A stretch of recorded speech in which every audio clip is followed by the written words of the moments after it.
Aujourd'hui, on est là surtout pour défendre l'accès aux soins partout et pour tous, en réponse à l'appel, au double appel de la Coordination nationale des collectifs de défense des maternités et des hôpitaux de proximité et de l'Association des maires de France.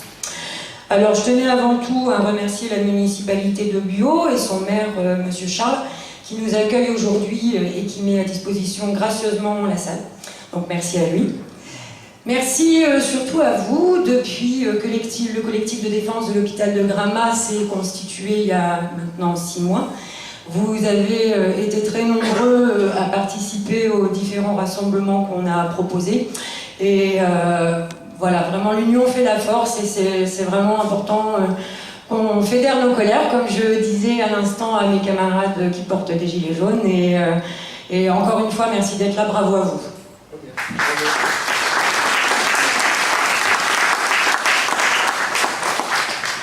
Et puis je tiens quand même à remercier les copains du collectif qui sont pleins d'enthousiasme et qui sont toujours pleins de nouvelles idées, et Christine Pontiroli et Sylvie Blanchard qui sont là-bas au fond, Amandine, c'est ça ? Et Emeline, qui sont déléguées syndicales à l'hôpital de Gramat et qui se battent comme des lionnes pour conserver la structure. Elles ont un rôle ingrat, c'est pas toujours facile à comprendre. Moi, j'ai appris à les connaître au cours des derniers mois parce qu'on a fait converger nos luttes et je pense qu'elles sont pas assez valorisées. Donc bravo à elles.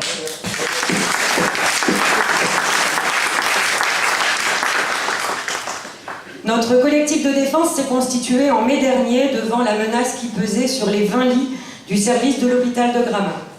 La mobilisation de la population a été remarquable, comme je vous le disais à l'instant. Mais nous sommes ici aujourd'hui sur appel de la Coordination nationale des collectifs de défense des hôpitaux et des maternités de proximité. Vous le savez, nous vivons une époque troublée. Les mesures gouvernementales successives suscitent l'indignation croissante d'une population qui est acculée à de plus en plus de sacrifices. Dans tous les domaines éclatent des grèves. En dehors de toute coordination politique ou syndicale, la population a récemment initié un mouvement autour de la hausse des carburants. La colère citoyenne gronde. Tous les secteurs sont à défense. Dans le domaine de la santé, une prise de conscience urgente et collective à la nécessité d'obtenir des moyens pour une santé digne et humaine est nécessaire. Dans son allocution télévisée en mai dernier, le chef de l'État a assuré qu'aucun coup de rabot ne serait donné dans le domaine de la santé. Et pourtant, le plan de financement de la sécurité sociale pour 2019 prévoit une nouvelle panoplie de mesures d'économie chiffrée à 3,8 milliards d'euros. La réduction drastique des moyens alloués à la santé entraîne la fermeture de lits, de services entiers dans les établissements publics de santé, de centaines de maternités, de services de chirurgie, de services d'urgence et de SMUR, et la suppression de milliers de postes hospitaliers. Vous verrez tout à l'heure, si vous vous déplacez dans la salle, des cartes que nous avons matérialisées pour le département, mais également une carte nationale où sont matérialisés tous les hôpitaux, toutes les maternités qui actuellement sont menacées de fermeture. Vous pourrez ensuite aller la voir. On vous autorise. Une menace certaine pèse sur le service de médecine de l'hôpital de Gramat, c'est évident, mais Gramat est loin d'être un cas isolé.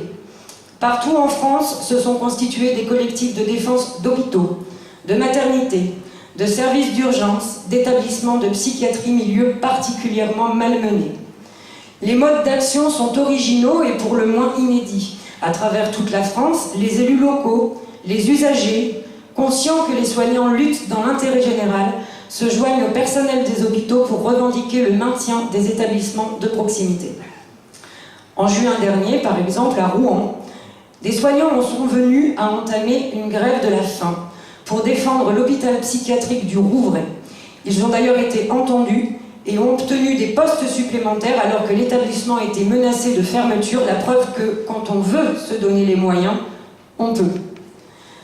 En juillet dernier, pour défendre les urgences psychiatriques de l'hôpital Pierre-Janet en Normandie, 7 soignants ont occupé le toit de l'hôpital jusqu'à ce que l'agence régionale de santé accepte d'entamer des négociations.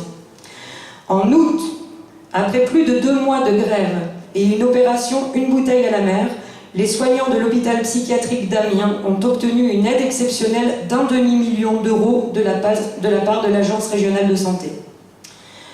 En octobre, 116 médecins de l'hôpital de Saint-Brieuc, dans les Côtes-d'Armor, ont claqué la porte de la commission médicale d'établissement, démissionnant de toutes leurs fonctions de représentation dans les instances de l'établissement.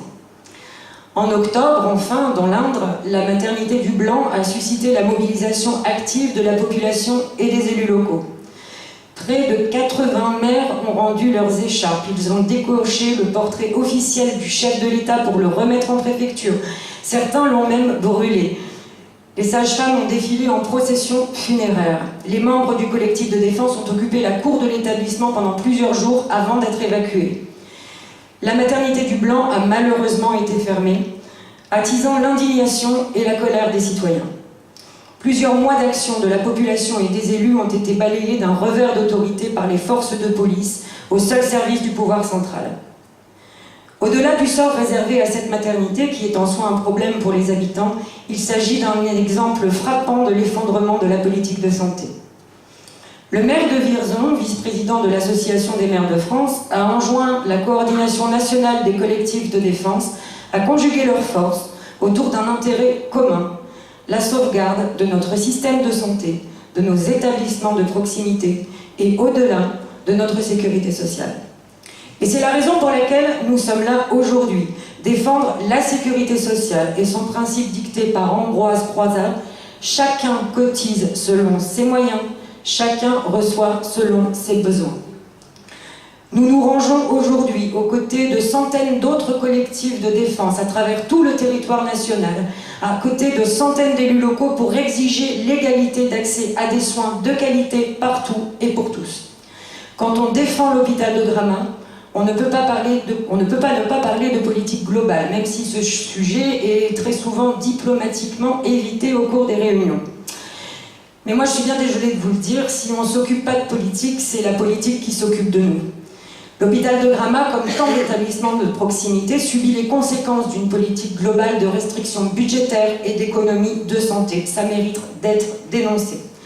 Nous n'oublions pas que c'est une politique de destruction des services publics qui est menée depuis des années pour détruire les services publics et pouvoir dire ensuite à la population: voyez, le service public ça ne fonctionne pas, il faut donc confier les clés au privé, ça marchera beaucoup mieux. Ce qui n'est pas le cas d'ailleurs, parce que d'autres pays européens qui ont mené une même politique de santé sont revenus en arrière. La destruction des services publics contribue au démantèlement de l'humanité, parce qu'une fois que tout sera privé, nous serons privés de tout. La lutte pour la défense de la qualité à des soins pour tous et partout, pour la défense d'un système de santé public, digne et humain, ouvert à tous et toutes, traverse tout le pays. L'économie de 3,8 milliards d'euros pour la santé est intolérable. Elle est insupportable d'injustice, alors que l'évasion fiscale représente plus de 60 milliards d'euros de manque à gagner dans les caisses de l'État, alors que les cadeaux fiscaux faits aux grandes entreprises du CAC 40 s'envolent, alors que l'impôt sur la fortune est supprimé, et que pendant ce temps, les taxes se multiplient, que le pouvoir d'achat diminue, que les pensions de retraite sont réduites à peau de chagrin, c'est inadmissible. Vous pouvez applaudir.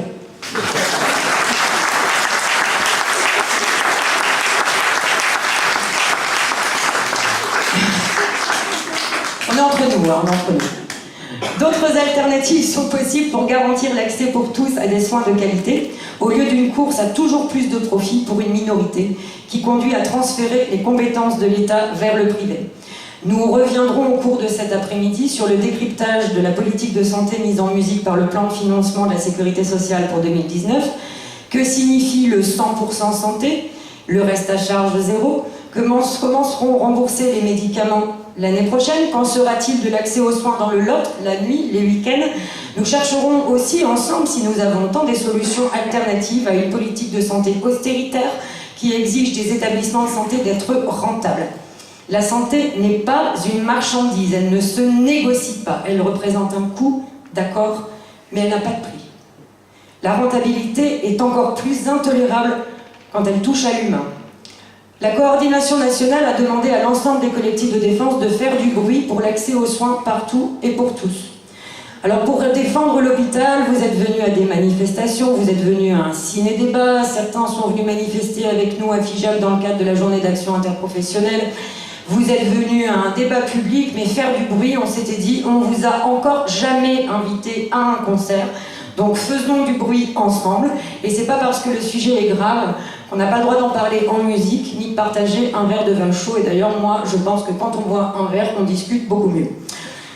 Et donc c'est avec un immense plaisir que je vais vous présenter les Germains.